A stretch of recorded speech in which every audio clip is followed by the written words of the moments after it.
अस्सलामुअलैकुम नाज़रीन, आप देख रहे हैं उर्दू पॉइंट और मैं हूँ ज़ोफिशा नकवी। इस वक्त हम नैब दफ्तर के बाहर मौजूद हैं, जहाँ से बराह रास्त आपको हालात से आगाह करें, ब्रेकिंग न्यूज़ से आपको आगाह करते चलें कि नैब ने शहबाज शरीफ की दरख्वास्त ज़मानत मुस्तरद कर दी है और नैब ने शहबाज शरीफ को हल्का अदालत से यहाँ पर गिरफ़्तार कर लिया है और यहाँ पर ले आए हैं। इस टाइम हम नैब दफ्तर के बाहर मौजूद हैं, जहाँ पर पुलिस की भारी नफरी है।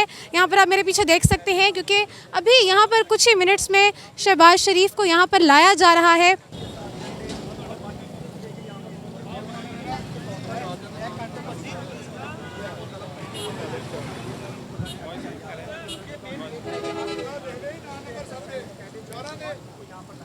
जी नाज़रीन, आपको इस केस के बारे में बताते चलूँ कि शहबाज शरीफ पर मनी लॉन्ड्रिंग और आमदन से ज़ायद असासाजात केस के हवाले से उन पर केस चल रहा था, जिसकी आज उनकी दरख्वास्त ज़मानत मुस्तरद कर दी गई है। वो नैब को मुतमईन ना कर सके अपने किसी भी जवाब से या इन चीज़ों के बाद से। अब मेरे पीछे आप यहाँ पर देख सकते हैं कि एंटी रॉयड फोर्स के अहलकार भी यहाँ पर मौजूद हैं। ये फ़ोर्स किसी भी किस्म की हंगामी सूरत हाल से निपटने की हैसियत रखती है और यहाँ पर तमाम पुलिस की भारी नफरी आ चुकी है, क्योंकि अब से कुछ ही देर बाद ये भी एक्सपेक्ट किया जा रहा है कि शहबाज शरीफ की गिरफ्तारी के बाद उनके कारकुनान भी नैब दफ्तर के बाहर आकर एहतजाज या धक्कम पेल का कुछ करेंगे।